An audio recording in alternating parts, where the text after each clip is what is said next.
લેખિતમાં રજૂઆત આપો. આપણી લેખિત રજૂઆત લઈ લઈશું. લેખિત રજૂઆત લઈ લઈશું આપણે. હેલો હવે ભાઈ આ બાજુ ડાબી બાજુ પણ કોઈને બોલવું તો માઇક એ બાજુ આપો. એક માઇક રાખો. હેલો માઇક અહીંયા આ બાજુ સ્પીકર કે જેને આપવાનું હોય. હેલો હેલો મારું નામ અનવર ઇબ્રાહિમ વાઘેર. મારું નામ અનવર ઇબ્રાહિમ વાઘેર, ગામ નવીનાનો રહેવાસી સીમા.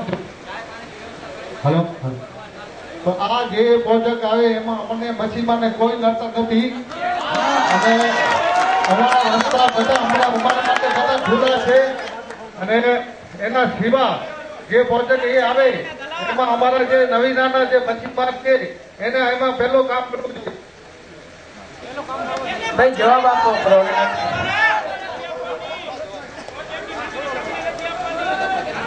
અને થેન્ક યુ વેરી મચ. રોજગારીની વાત અનેક વાર થઈ છે કે અમે સ્થાનિક લોકોને અને તેમાંય મચ્છીમારોને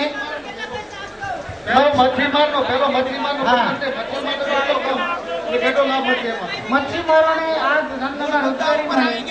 બોટ ખરીદી શકે, બોટ ખરીદે, નાના વાહનો ખરીદે, કારણ કે જહાજમાં આવતા હોય તો તેના ઉપયોગમાં આવે.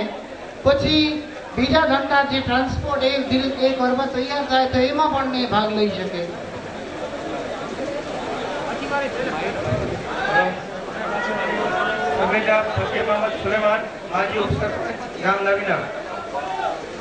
માનનીય અધ્યક્ષશ્રી, મારો આ પ્રશ્ન છે કે અત્યારે જે રિસાયકલિંગ જહાજનો ઉદ્યોગ અહીંયા આવી રહ્યો છે, આપણે બધા અત્યારે જોઈ રહ્યા છે કે વિશ્વ આખું મંદીના ભમરમાં જ્યારે ફસાઈ ચૂક્યો છે ત્યારે આપણી સરકાર ઉદ્યોગને લાવવા માટે ઉદ્યોગોને પ્રોત્સાહન આપી રહી છે.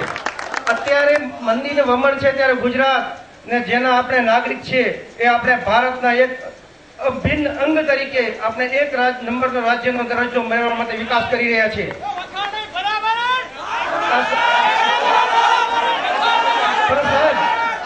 અત્યારે ડફો ફાડી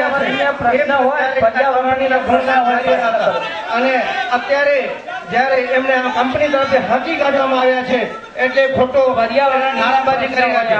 અત્યારે આ પ્રશ્નને નડતા પ્રશ્નો માછીમારોના છે તો હું મારા ગામના માછીમારોને અહીંયા રજૂ કરી રહ્યો છું અને માછીમારોને પ્રશ્ન નડે છે, પર્યાવરણને મંજૂરીનો પ્રશ્ન નડે છે. પણ પર્યાવરણના નિયમો જાળવી અને આ ઉદ્યોગ આવતો હોય તો અમે આ ઉદ્યોગને મારી સાથે ગામના માજી સરપંચશ્રી, આખી ગામની બોડી અને ગામના ઘણા વિદ્વાન માણસો મારી સાથે આવ્યા છે.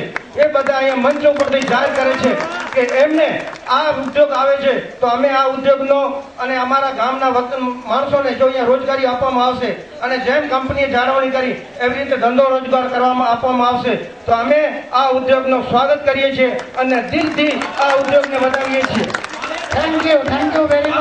આજે માછીમારોના પ્રશ્ન અત્યારે રજૂ કરી રહ્યા હતા સાહેબ કે 5 કિલોમીટરની ત્રિજ્યામાં અહીંયા બંદર છે, વસાહત છે, તો હું અહીંયા મારા માછીમાર ભાઈઓને રજૂ કરું છું અને સત્ય હકીકત કરું છું કે ત્યાં કોઈ બંદર નથી, ત્યાં કોઈ વસવાટ નથી, ત્યાં કોઈ માછીમારો ત્યાં રહેતા નથી, ખાલી ધંધો કરવા માટે જાય છે અને અમુક સમય પછી તે અહીંયા ગામમાં જ હોય છે.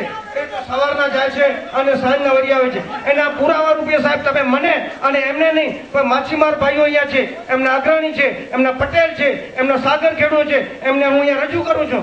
એમના મોઢેથી એમને પૂછો કે ત્યાં સ્કૂલ છે, ત્યાં વસાહત છે, ત્યાં એ લોકો રહે છે? કાંઈ નથી સાહેબ, સદંતર ખોટી વાત છે. આ લોકો પોતાના હક અને પોતાની આર્થિક યોજનાઓનો લાભ કાઢવા માટે આવી રીતે બધી ખોટી સદંતર ખોટી વાતો ઉપજાવી રહ્યા છે. બીજાને પણ બોલવાની તક આપો એટલે બીજા જે માછીમાર કે જે ખેડૂતો એમને બોલી શકે છે. જ્યાં મચ્છીમાર નવીનાના જ્યાં મચ્છીમારી જે લોકો કરે છે ત્યાં નથી સ્કૂલ અને નથી કોઈ એવું કોઈ વસાવત, કોઈ નથી.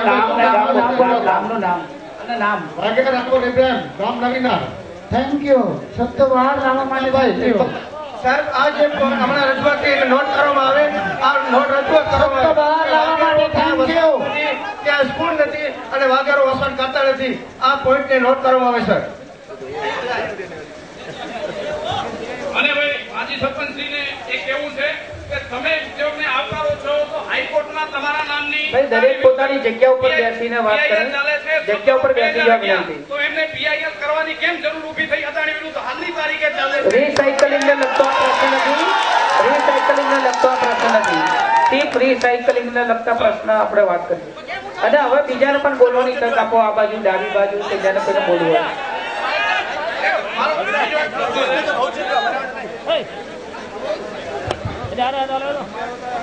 મારું નામ હરિકર્ષણ ગઢવી, ઝરપરા. માછીમારની વાત કરે છે.